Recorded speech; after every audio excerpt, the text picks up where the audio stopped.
আল্লামা মামুনুল হকের বিরুদ্ধে আওয়াজ দিয়া কথা বলে, চরমনাই হযরতের বিরুদ্ধে আওয়াজ দিয়া প্রপাগান্ডা ছড়ায়। কারণ সব শিখেছে আমার মালিকের কোরআনের শিক্ষা সিনার ভিতরে নাই। কোরআনের শিক্ষা না থাকার কারণে, ধর্মীয় শিক্ষা না থাকার কারণে কোরআনের শিক্ষা ব্যবস্থা, মাদ্রাসা শিক্ষা ব্যবস্থার বিরুদ্ধে কথা বলে। এরকম মুসলমান সমাজের ভিতরে জোরে বলেন আছে না? না। এজন্য কোরআনের সাথে সম্পর্ক লাগাতে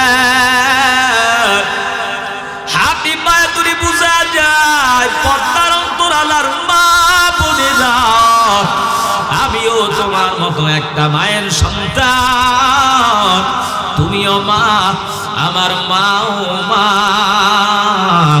সন্তান তারে কোরআন পড়াও, সন্তান তারে মাদ্রাসায় পড়াও, কোরআনের শিক্ষা দাও। আমি একবারও বলি নাই মুসলমানের সন্তান ডাক্তার হবে বাধা নাই, ইঞ্জিনিয়ার হবে বাধা নাই, ব্যারিস্টার হবে। মুসলমানের সন্তান জনপ্রতিনিধির দায়িত্ব পালন করবে, চেয়ারম্যান হবে, মেম্বার হবে, বাধা নাই। কিন্তু কমপক্ষে সন্তানটারে 3টা বছর নুরানি মাদ্রাসায় পড়াও, সন্তানটারে হাফেজ বানাও, সন্তানটারে আলেম বানাও। নুরানি মাদ্রাসায় পড়ার পর তোমার সন্তান ডাক্তার হবে, বাধা নাই, ইঞ্জিনিয়ার হবে, বাধা নাই, চেয়ারম্যান হবে, বাধা নাই। ফলাফল কি হবে শোনো, একটা মুসলমানের সন্তান নুরানি মাদ্রাসায় পড়ার পর, হাফেজ হওয়ার পর, ওই সন্তান যখন ইঞ্জিনিয়ার হবে, বিল্ডিং বানাবে, 20 তলা 10 তলা বিল্ডিং বানাতে গিয়া বিশাল বড় বড় রাস্তা বানাবে, গ্রান্ড রোড তৈরি করবে, সরকারের পক্ষ থেকে বাজেটকৃত টাকা আসার পরে বিশাল বড় বিল্ডিং বানাবে, বিশাল বড় রাস্তা বানাবে। সিনার ভিতরে কোরআন থাকার কারণে আল্লাহর ভয় অন্তরে জমা হয়ে যাবে। কারণ আল্লাহ পাক রব্বুল আলামিন বলেন, ইন্নামা ইয়াখশাল্লাহ মিন ইবাদিহিল উলামা।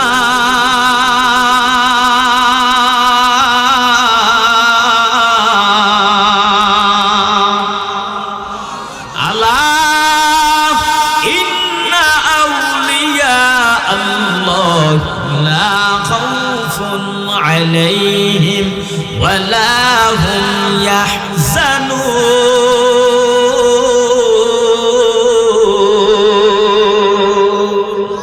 अल्लाह अल्लाह क्या मुबारक नाम है, अल्लाह अल्लाह आशिकों का काम है।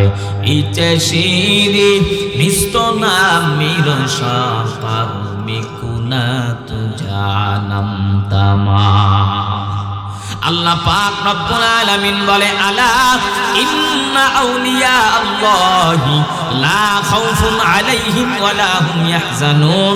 দুনিয়ার ভিতরে যে সমস্ত মানুষ আলেম হয়েছে, যে সমস্ত মানুষগুলো কোরআন পড়েছে, কোরআনের শিক্ষা অর্জন করেছে, মানুষের ভিতর থেকে যারা আল্লাহরে ভয় পায়, সব চাইতে একমাত্র কেবলমাত্র শুধুমাত্র যারা উলামায়ে কেরাম, যারা আলেম, এ সমস্ত ইমাম, মুয়াজ্জিন, খতিব, আসাদিজায়ে কেরামা, ইমায়ে মাসাজিদ, উলামায়ে কেরামরাই আল্লাহরে বেশি ভয় করে। আলা ইন্না আউলিয়া আল্লাহি লা খাউফুন আলাইহিম ওয়ালা হুম ইয়াহজানুন। আর যারা আল্লাহরে বেশি ভয় পায়, তাদের জন্য কোনো ভয় নাই, কোনো চিন্তা নাই, কোনো টেনশনের কারণ নাই।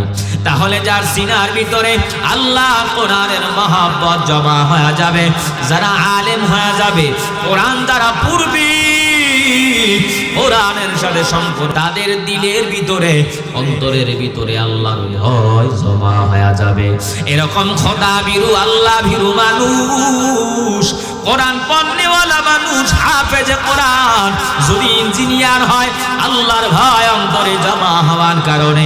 কারণ আল্লাহই তো বলেছেন, আলেমরা আল্লাহরে বেশি ভয় পায়, আল্লাহ আলেমরা বেশি আল্লাহরে ডরায়, বেশি ভয় করে। এরকম আল্লাহ ভীরু, খোদা ভীরু মানুষ যদি ইঞ্জিনিয়ার ইঞ্জিনিয়ার হয়, 10 তলা বিল্ডিং বানাবে, 20 তলা বিল্ডিং বানাবে, বিশাল বড় রাস্তা তৈরি করবে। সরকারের পক্ষ থেকে বাজেটকৃত তহবিল থেকে রাস্তা বানাতে গিয়া, বিল্ডিং বানাতে গিয়া, বিশাল বড় বড় টাওয়ার বানাতে গিয়া রাস্তার ভিতরে, বিল্ডিং এর ভিতরে রডের বদলে বাঁশ ব্যবহার করবে না। জোরে বলেন ঠিক কিনা? আল্লাহর কোরআন সিনার ভিতরে থাকার কারণে ওই নুরানি পড়ুয়া মুসলমান হাফেজে কোরআন যখন জনপ্রতিনিধির দায়িত্ব পালন করবে, চেয়ারম্যান হবে, মেম্বার হবে, আল্লাহরে ভয় করার কারণে ওই হাফেজে কোরআন চেয়ারম্যান যখন জনপ্রতিনিধির খেদমত করার সুযোগ পাবে, এমপি হয়ে যাবে, মন্ত্রী হয়ে যাবে, টেন্ডারবাজি বন্ধ হয়ে যাবে, চাঁদাবাজি বন্ধ হয়ে যাবে, দুর্নীতি বন্ধ হয়ে যাবে, কালোবাজারি বন্ধ হয়ে যাবে, মাদক বন্ধ হয়ে যাবে। মুসলমানের যুব সমাজ কি যারা ইয়াবার নেশা ধরাইয়া, বাবার নেশা ধরাইয়া, গাজার নেশা ধরাইয়া, ফেন্সিডিলের নেশা ধরাইয়া, মাদকাসক্ত করে জাহান্নামের দিকে ঠেলে দেয়, হাফেজে কোরআন চেয়ারম্যান হওয়ার পর, এমপি হওয়ার পরে দুর্নীতি থাকবে না, চাঁদাবাজি থাকবে না, টেন্ডারবাজি থাকবে না, কালোবাজারি থাকবে না, মাদক থাকবে না, ইয়াবা থাকবে না, গাঁজা থাকবে না। মুসলমানের সন্তান হাফেজে কোরআন এমপি আর মন্ত্রী চেয়ারম্যান হওয়ার পর জনগণ সিএনজিওয়ালা, অটোওয়ালা, প্রাইভেটওয়ালা, রিক্সাওয়ালা, নৌকাওয়ালা, আম জনতা, সাধারণ মানুষ থেকে একেবারে তৃণমূল পর্যায় থেকে পার্লামেন্ট পর্যন্ত প্রত্যেকটা মুসলমান তাদের ন্যায্য অধিকার ফিরে পাবে। সুজলা সুফলা স্বচ্ছ সোনার বাংলাদেশে শান্তিতে বসবাস করতে পারবে। জোরে বলেন ঠিক কিনা? এজন্য আল্লাহ বলেন, আল্লামাল কোরআন, আগে কোরআন শিখাইলাম, খালাকাল ইনসান, এরপরে দুনিয়াতে মানুষ বানাইলাম। কোরআনের শিক্ষা মানুষকে ভদ্র বানায়, দামি বানায়। কোরআনের শিক্ষাই কেবলমাত্র মানুষকে মানুষে প্রকৃত রূপান্তরিত করতে পারে। জোরে বলেন ঠিক কিনা? গ্রাম অঞ্চল থেকে যুবক সন্তান ঢাকা শহরে গিয়েছে, লেখাপড়া শেষ করে হয়েছে সন্তান ব্যারিস্টার। বাড়িতে আসছে 2 দিন 3 দিন বেড়ানোর জন্য। বাড়ির সামনে দাঁড়াইয়া তাকায় দেখতেছে বিশাল বড় একটা লম্বা ঘর দেখা যায়। ঘরের পাশে আব্দুর রহিম চাচার ছোট্ট একটা চায়ের দোকান, কয়েকটা মালামাল নিয়ে কোন রকম জীবন যাপন, চা বিক্রি করে সংসার চালায়। আব্দুর রহিম চাচাকে ব্যারিস্টার ডাক দিয়া বলে, ও চাচা আমার, রাস্তার পাশে বাড়ির দরওয়াজায় টাকার ঘর, বিশাল লম্বা, আমি তো চিনবার পারি নাই। আব্দুর রহিম চাচা ডাক দিয়া বলে, ও সন্তান, এটা সাধারণ কোনো ঘর না, এটার নাম হলো মাদ্রাসা, রসুলের ঘর। এই মাদ্রাসার ভিতরে ছোট্ট ছোট্ট বাচ্চারা মালিকের কোরআনের তেলাওয়াত করে। আল্লাহর গোলাম আব্দুর রহিম চাচাকে ব্যারিস্টার ডাক দিয়া বলে, চাচা আমার, আপনার তো কোনো পরিবর্তন নাই, আগের মতোই আছেন, জীর্ণ শীর্ণ কয়েকটা মালামাল, তা দৈনিক কয় টাকা বেচা কিনা হয়? আব্দুর রহিম চাচা ডাক দিয়া বলে, ও সন্তান, বেশি বেচতে পারি না, কোনদিন 50 টাকা, কোনদিন 70 টাকা, বড় 100 টাকার বেশি আমার দোকানে বেচা কিনাই হয় না। ব্যারিস্টার বলে, তাই নাকি? তাহলে 100 টাকা দিয়া কি সংসার চলে? আব্দুর রহিম চাচা মিয়া মুস্কি হাইসা বলে, আলহামদুলিল্লাহ, আমার মালিক, আমার মাওলা আমারে সুন্দরভাবে চালায়। ব্যারিস্টারকে আব্দুর রহিম চাচা ডাক দিয়া বলে, ও সন্তান, তোমারে তো চিনবার পারি নাই, কোথায় বাড়ি, কোথায় ঘর? বলে, আমার তো এই গ্রামে বাড়ি, অমুক আমার বাবা, আমি অমুকের সন্তান। বলে, তাই নাকি? তোমার এত চেনাই যায় না, তোমার লেবাস পরিবর্তন, হাঁটা চলার পরিবর্তন, কথার ধরন পরিবর্তন, তোমার এত পরিবর্তন হয়েছে, তো কোথায় কি করো বাবা? বলে, চাচা আমি ঢাকা শহরে গিয়ে হয়েছি ব্যারিস্টার, আমার ডানে আমার বামে, আমার সামনে পিছনে টাকা পয়সার অভাব নাই, আমার ডানে টাকা, আমার বামে টাকা, আমার সামনে আমার পিছনে টাকা আর টাকা, আমার বউ পার্কে দৌড়ায়, পার্লারে দৌড়ায়, আমার বউ বাজারে দৌড়ায়, আমার কন্যা সন্তান বেপত্তায় দৌড়ায়। এক একজনের 2-3টা মোবাইল, গাড়ির অভাব নাই। সুদের টাকা গরিবের লাথি মেরে, সুদের টাকা আমার পকেটে, গরিবের টাকা ঘুষের টাকা আমার পকেটে, হারামের টাকা, টেন্ডারবাজির টাকা, দুর্নীতির টাকা, সাদাবাজির টাকা, কালোবাজারির টাকা, টাকার অভাব নাই। তারপরও আমি হিমশাম খাই, টেনশন সংসারে। 100 টাকা ইনকাম করে আপনি শুকরিয়া আদায় কেমনে করেন আমার তো মাথায় ধরে না। আব্দুর রহিম চাচার সাথে ব্যারিস্টারের একটু তর্ক হয়ে গেছে। চাচা ডাক দিয়া বলে, ও ব্যারিস্টার, আমি গ্রাম অঞ্চলের মানুষ, আরবিও পড়তে পারি নাই, স্কুলেও যাইতে পারি না, তোমার মতো শিক্ষিত মানুষের সঙ্গে আমি ঝগড়া করতে পারবো না, তর্ক করতে চাই না, বিবাদ করতে চাই না। তোমার একটা কথা বলি বাবা, রাগ করিও না। তুমি ঢাকা শহরে গিয়েছো, লেখাপড়া করে ব্যারিস্টার হয়েছো, টাকাওয়ালা হয়েছো, সম্পদওয়ালা হয়েছো, একটা কথা বলি বাবা, রাগ করো না। তুমি আদব শিখতে পারো না, মাগার তুমি মানুষ হতে পারো না। আব্দুর রহিম চাচার কথা শুনে ব্যারিস্টার তো রাগ করে বলল, কয় কি, আমি মানুষ হইতে পারি না, তাহলে মানুষ কারা? চাচা মিয়া বলে, তোমার চাইতে আমার এই নুরানি মাদ্রাসার 8 বছরের সন্তান অনেক জ্ঞানী, অনেক বুদ্ধিমান, আদর্শওয়ালা, আল্লাহর কাছে দামি। বলে, তাই নাকি? তাহলে একটা বহাস হয়ে যাক। বিকাল 3টা-4টা বাজে নুরানিয়া হাফিজিয়া মাদ্রাসা ছুটি হয়ে গেছে। 8 বছরের সন্তান মাথার ভিতরে পাগড়ি লাগাইয়া, পরনের ভিতরে সুন্নতি জামা পরিয়া, জিকির করতে করতে, তেলাওয়াত করতে করতে, বুকের ভিতরে আল্লাহ কোরআনটা ঝুলাইয়া, রাস্তার ডান পার দিয়া সুন্নাত তরিকায় বাড়ির দিকে রওনা হয়। চাচা মিয়া ডাক দিয়া বলে, ও নাতি আমার, এদিকে আয়, তোমার সঙ্গে আমার একটু কথা আছে। ও দাদা, কি কথা? চাচা মিয়া ডাক দিয়া বলে, নাতি আমার, একটা বিপদে পড়ে গেলাম। কি দাদা বিপদ? বলে, ব্যারিস্টারের সঙ্গে এই ঘটনা ঘটেছে, একটু বহাস করা লাগবে, বহাস করে প্রমাণ করে দাও কারা মূর্খ, কারা জ্ঞানী, কারা বুদ্ধিমান। হাফেজে কোরআন ডাক দিয়া বলে, ও দাদা আমার, আপনার কোনো চিন্তা নাই, টেনশন নাই, আপনি ব্যারিস্টারকে আমার সামনে বসায়া দেন। ব্যারিস্টার যখন 8 বছরের হাফেজের কাছে হাজির, হাফিজিয়া মাদ্রাসার সন্তান ডাক দিয়া দিয়া বলে, ও ব্যারিস্টার, তোমার সঙ্গে আমার বহাস হয়ে যাবে, তোমার যা মন চায় আমারে প্রশ্ন করো, 1টা আর 2টা নয়, 3টা আর 4টা নয়, শত শত প্রশ্ন করো, হাজার হাজার প্রশ্ন করো, লাখ লাখ প্রশ্ন করো, সমস্যা নাই, আমি তোমার প্রত্যেকটা প্রশ্নের উত্তর দেওয়ার জন্য তৈয়ার হয়ে আছি। কিন্তু আমি তোমারে প্রশ্ন করব মাত্র একটা। জোরে কোন, কয়টা? আমি তোমারে প্রশ্ন করব কয়টা? জবাব যদি না দাও তাহলে প্রমাণ হয়ে যাবে কারা মূর্খ আর কারা বুদ্ধিমান। 8 বছরের সন্তানকে এবার ব্যারিস্টার 1 নাম্বার প্রশ্ন করে, ও সন্তান, তুমি যেখানে দাঁড়ায় আছো, তোমার মাথার উপরে পাখিগুলো কিচিরমিচির আওয়াজ দিয়া ঘোরাফেরা করে দৌড়ায়, দেখতে পারবা না, তাকাইতে পারবা না, কারো সাহায্য নিতে পারবা না, আন্তাজে বলো মাথার উপরে কয়টা পাখি আছে? ছোট্ট বাচ্চা বলে, আমার মাথার উপরে পাখি আছে মাত্র 10টা। জোরে কম, কয়টা? আপনারা ঘুমাই গেছেন না?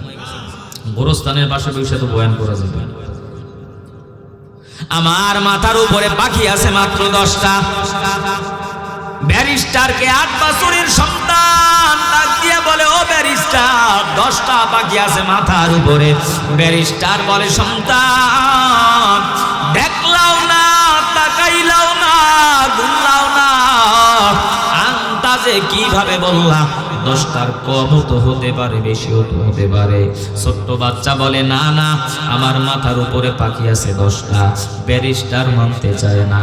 ছোট্ট বাচ্চা ডাক দিয়া বলে, ব্যারিস্টার, মাথার ভিতরে পাখি লাগাইলাম, পরনের ভিতরে সুন্নতি জামা, সিনার ভিতরে আল্লাহর কোরআন, আমি তোমার তোমার মতো মিথ্যা বলে টাউটারি বাটপারি করে মানুষের পকেটের টাকা নিজের পকেটে ঢুকাই না, হারাম খাওয়ার চেষ্টা করি না, হালাল পথে চলার চেষ্টা করি, 24 ঘন্টা আমার মালিকের কোরআনের তেলাওয়াত করি।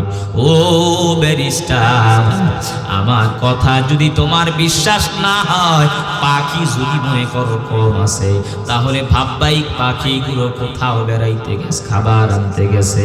আর যদি মনে করো পাখি বেশি আছে, তাহলে মনে করবো অন্য এলাকার থেকে এখানে বেড়াইতে আস। এবার তোমার 2 নাম্বার প্রশ্ন করো।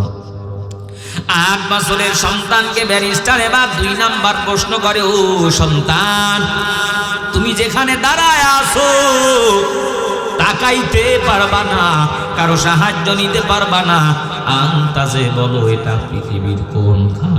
ছোট্ট বাচ্চা বলে, এটা তো সিম্পল প্রশ্ন, কমন সেন্সের ব্যাপার, আমি যেখানে দাঁড়ায় আছি এটা পৃথিবীর মধ্যখান। ব্যারিস্টার বলে, কি ব্যাপার? দেখলাও না, তাকাইলাও না, কারো সাহায্য নিলা না, আন্তাজে কিভাবে বললা? আন্তাজে বললা এটা পৃথিবীর মধ্যখান। পৃথিবীর মধ্যখান এটা আমি তো মানতে পারি না, হতেই পারে না। 8 বছরের সন্তান বলে, এটাই পৃথিবীর মধ্যখান। ব্যারিস্টার বলে, না না, এটা পৃথিবীর মধ্যখান হতে পারি না। ছোট্ট বাচ্চা বলে, ও ব্যারিস্টার, মাথার ভিতরে পাগড়ি দিলাম, সিনার ভিতরে আমার মালিকের কোরআন, মিথ্যা বলার জন্য আসি নাই। তোমার যদি আমার কথা বিশ্বাস না হয়, তাড়াতাড়ি 10 হাতের একটা লাঠি লও, আর এক কোনা দিয়া মাপা শুরু করো, তাহলেই তো প্রমাণ হবে এটা পৃথিবীর কোনখান। এবার ব্যারিস্টার মনে মনে চিন্তা করে, তাম পৃথিবীতে 228টার উপরে দেশ আছে, রাষ্ট্র আছে। এই 228টা রাষ্ট্রের এক কোনা দিয়া যদি আমি মাপতে শুরু করি, আমার বাবার হায়াত শেষ হয়ে যাবে, আমার দাদার হায়াত শেষ হয়ে যাবে, আমার সন্তানের হায়াত শেষ হয়ে যাবে, কিয়ামত কায়েম হয়ে যাবে। মাইপা এটা পৃথিবীর মধ্যখানে এটা আমি প্রমাণ করতে পারবো না। ব্যারিস্টার বলে, মাপ চাই, তোমার সঙ্গে আর কোনো আলাপ নাই। ছোট্ট বাচ্চা বলে, ও ব্যারিস্টার, বহাস কিন্তু এখনো শেষ হয় নাই, আমি তোমারে প্রশ্ন করব কয়টা? আরো জোরে বলেন, কয়টা? জবাব যদি না দাও, তাহলে প্রমাণ হয়ে যাবে কারা মূর্খ আর কারা বুদ্ধিমান। 8 বছরের সন্তান কোরআনের হাফেজ ডাক দিয়া বলে, ব্যারিস্টার,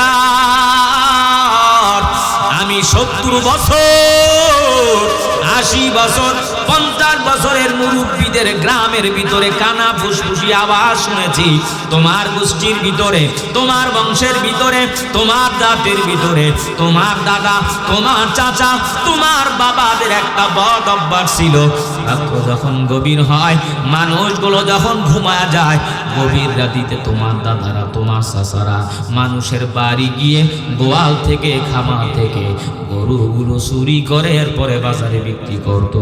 তোমার কাছে এখন আমার প্রশ্ন, ওই চুরির অভ্যাসটা কি এখনো আছে না অভ্যাসটা গেছে?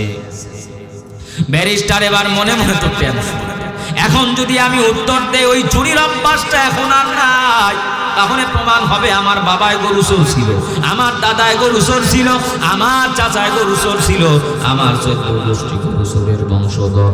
আর যদি উত্তর দেই অভ্যাসটা এখনো আছে, তাহলে তো উপায়ও নাই। প্র্যাকটিক্যাল প্রমাণ হবে আমাদের মতো অসভ্য, আমাদের মতো বেয়াদব, আমাদের মতো গরু চোর এই সমাজের ভিতরে আর কেউ হতে পারে না। ব্যারিস্টারের জবান বন্ধ, আওয়াজ নাই। 8 বছরের নাতিরে বুকের ভিতরে জড়াইয়া আব্দুর রহিম চাচা কপালের ভিতরে চুমা খায় আর বলি, নাতি আমার, তুমি আমারে বেইজ্জতি করো না। আজকে প্রমাণ হয়ে গেল কারা মূর্খ আর কারা বুদ্ধিমান। দুনিয়াতে টাই পরা, শার্ট পরা, কোট পরা দুনিয়াদারদের জ্ঞান যেখানে শেষ হয়, সেখান থেকে কেবলমাত্র শুধুমাত্র টুপিওয়ালা, কোরআন পণ্যওয়ালাদের জ্ঞান শুরু হয়। জোরে বলেন ঠিক কিনা? কথায় কথায় ঝগড়া করে বউরে 3 তালাক দিয়া হুজুরের কাছে হাজির, ইমাম সাহেব আমার বউয়ের সাথে ঝগড়া বিবাদ লাগাইয়া 3 তালাক দিলাম।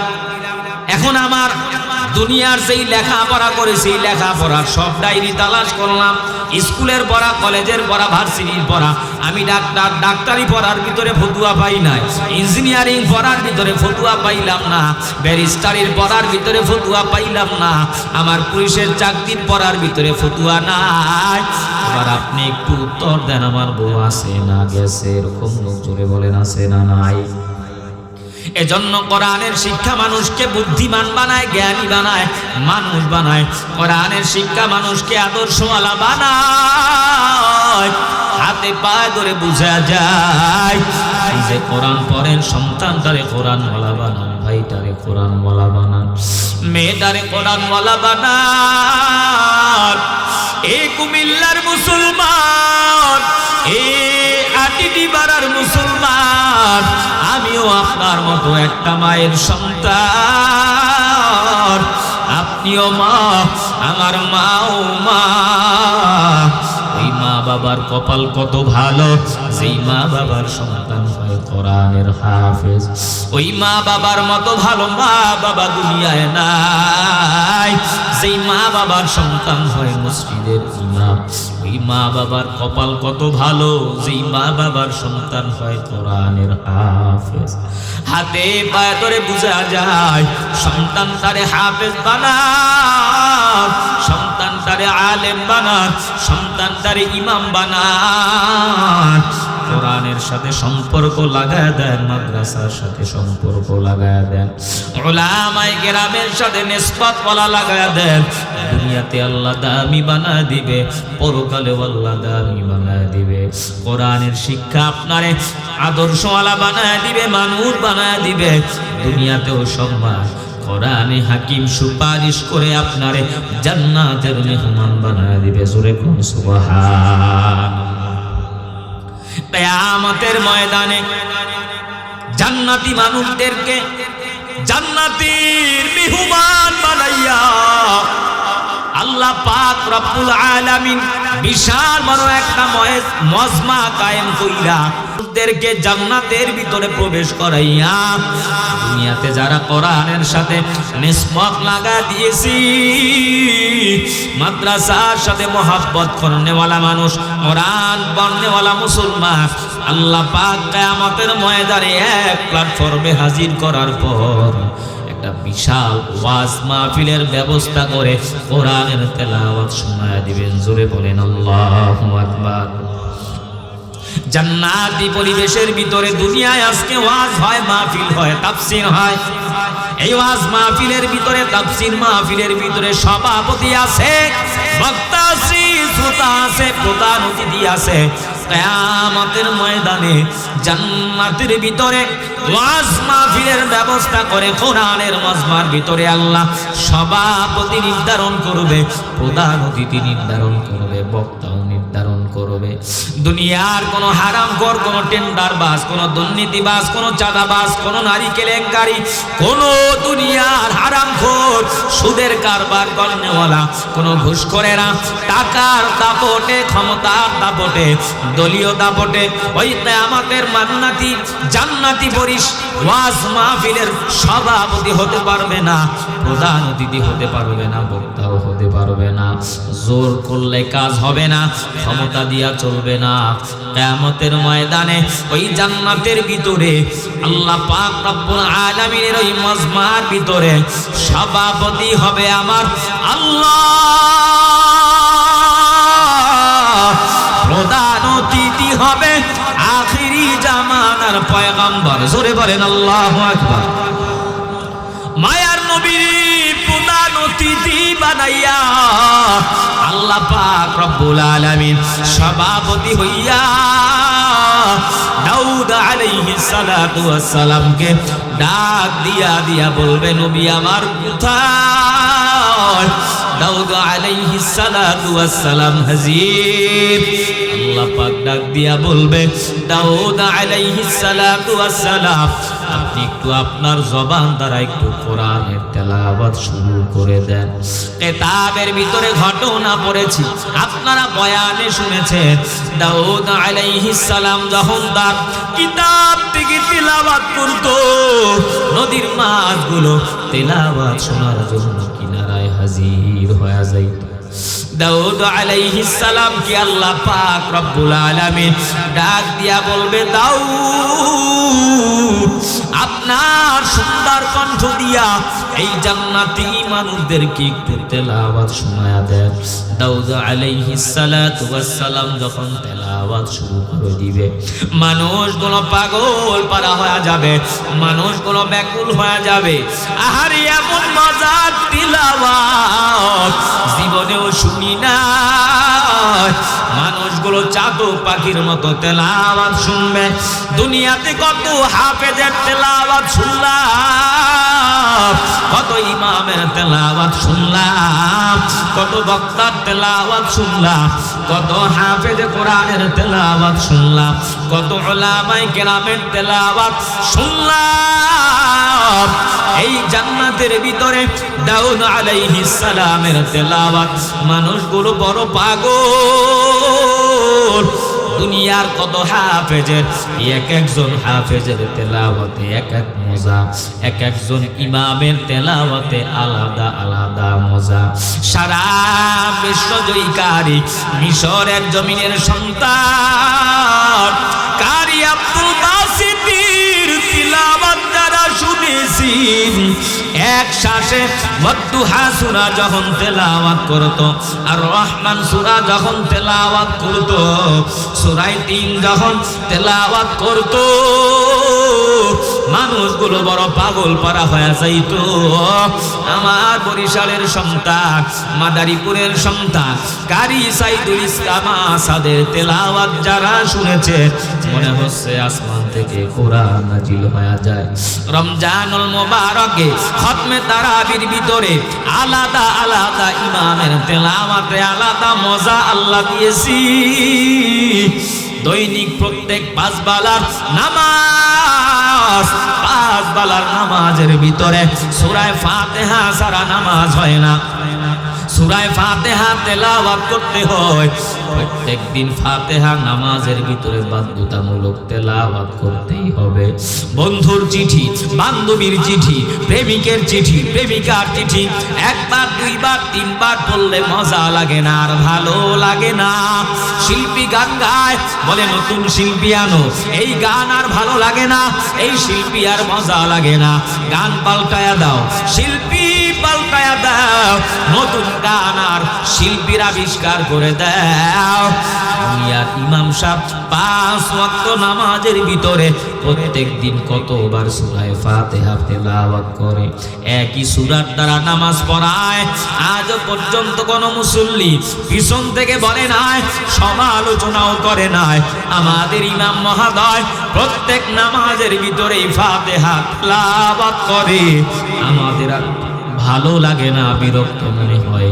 একটু আজকে হুজুরকে বলেন সূরা ফাতিহা ছাড়া একটু নামাজ পড়ান, এরকম বিরক্ত হয় নাই। মানুষগুলো কোনো সমালোচনাও করে নাই, বরঞ্চ একই সূরা যতই তেলাওয়াত করে ততই মজা অনুভব হয়। জোরে বলেন ঠিক কি না? বরং আলাদা আলাদা ইমামের আলাদা আলাদা তেলাওয়াতে মজা মধু আল্লাহ দিয়েছেন।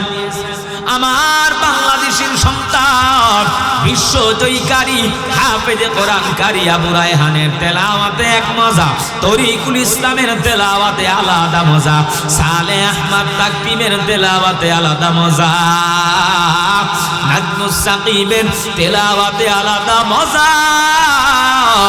ওই জান্নাতের ভিতরে দাউদ আলাইহিস সালাতু ওয়াস সালামের তেলাওয়াত শুইনা মানুষগুলো বড় পাগল পারা হয়ে যাবে।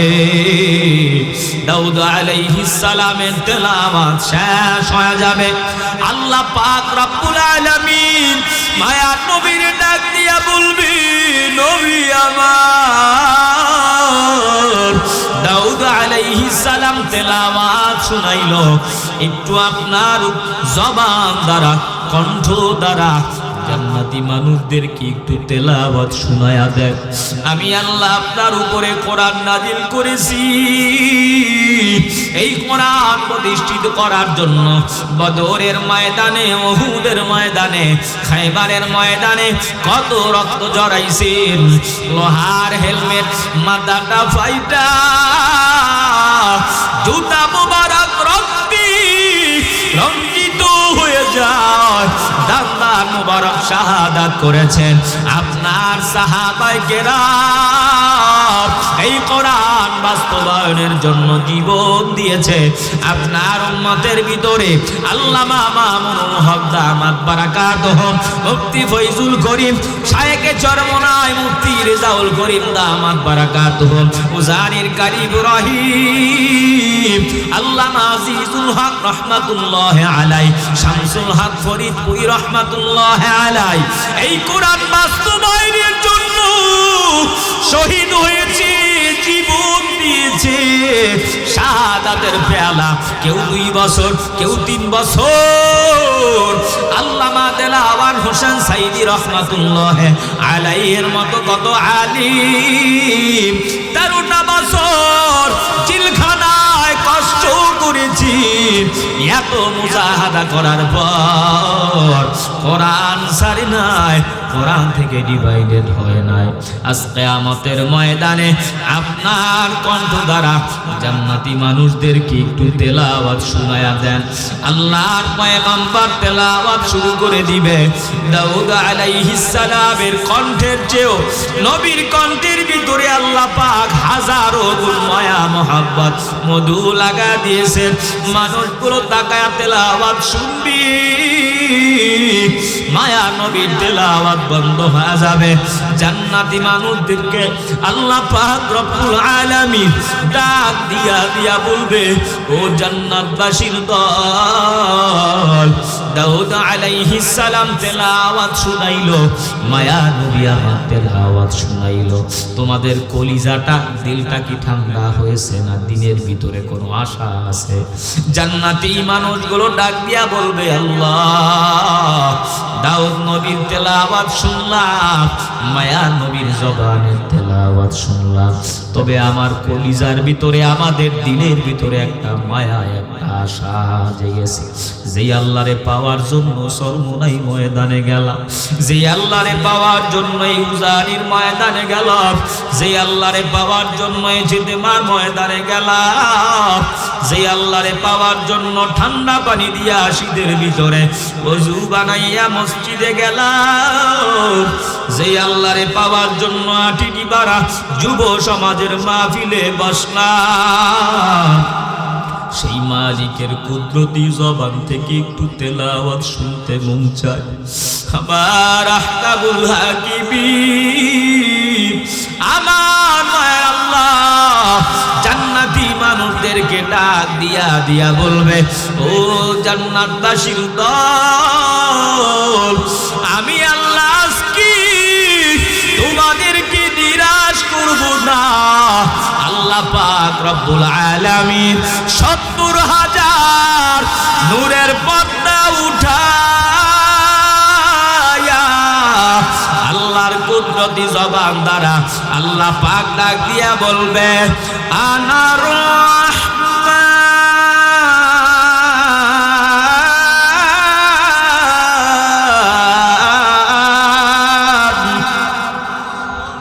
আল্লাহ পাক রব্বুল আলামিন জান্নাতি মানুষের সামনে ডাক দিয়া বলবে, আনা রহমান। ডাক দিয়া যখন কোরআনের তেলাওয়াত শুরু করে দিবে, জান্নাতের ভিতরে জান্নাতি মানুষগুলো পাগল, একবার বেহুশ আর একবার হুঁশে আসবে, আবার বেহুশ হয়ে যাবি। আমার মালিকের কুদরতি জবানের তেলাওয়াতে এমন মজা, মানুষগুলো আত্মহারা হয়ে যাবে, পাগল পারা হয়ে যাবে, মানুষগুলো চাতক পাখির মতো তাকায়া থাকবে। এক কুমিল্লার মুসলমান, আটিটি পাড়ার মুসলমান, সেই মালিক মালিকের কুদরতি জবান দ্বারা যদি তেলাওয়াত শুনতে চাও, কোরআনের সাথে সম্পর্ক লাগায়া দাও, মাদ্রাসার সাথে সম্পর্ক লাগায়া দাও, আলেমদের সাথে সম্পর্ক লাগায়া দাও, আল্লাহ ওয়ালাদের সাথে সম্পর্ক লাগায়া দাও। দুনিয়াটা কিছুই না, খেলায় খেলায় একদিন দুনিয়া শেষ হয়ে যাবে, তুমিও কবরের বাসিন্দা হয়ে যাবা, আমিও কবরের বাসিন্দা হয়ে যাব। যুবক ভাইরা যারা মনে করছো হুজুর বুড়া হয়ে মরব, মসজিদের ভিতরে ঢুইকা আর বের হব না, ফেসবুক খুলে তাকায় দেখো, পেপার পত্রিকার খবর নাও, মৃত্যুর গ্যারান্টি কার্ড তোমার হাতেও নাই, আমার হাতেও নাই।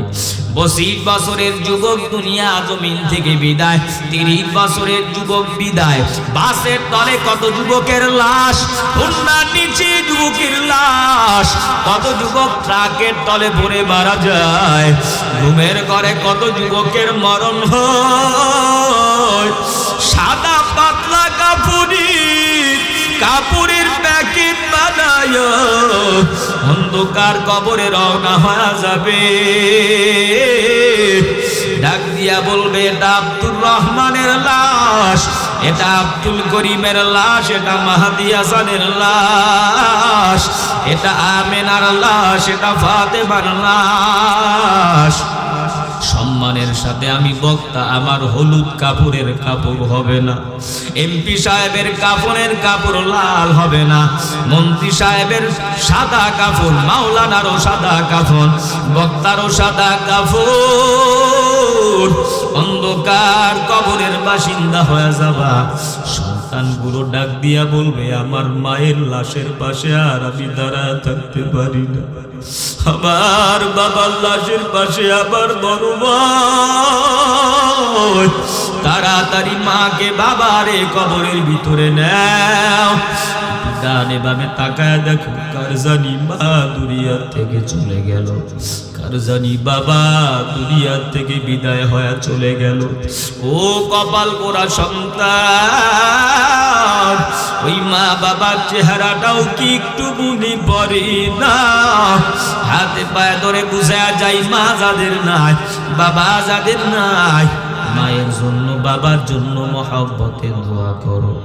মা বাবার সঙ্গে যারা বেয়াদবি করেছো, আজকে মোনাজাত দিয়া বিদায় হয়ে বাড়ি যাওয়ার পরে ওই মায়ের কাছে ক্ষমা চাও, বাবার পা জড়ায় ক্ষমা নাও। মা বাবা খুশি, আল্লাহর আরশে আজিম খুশি হয়।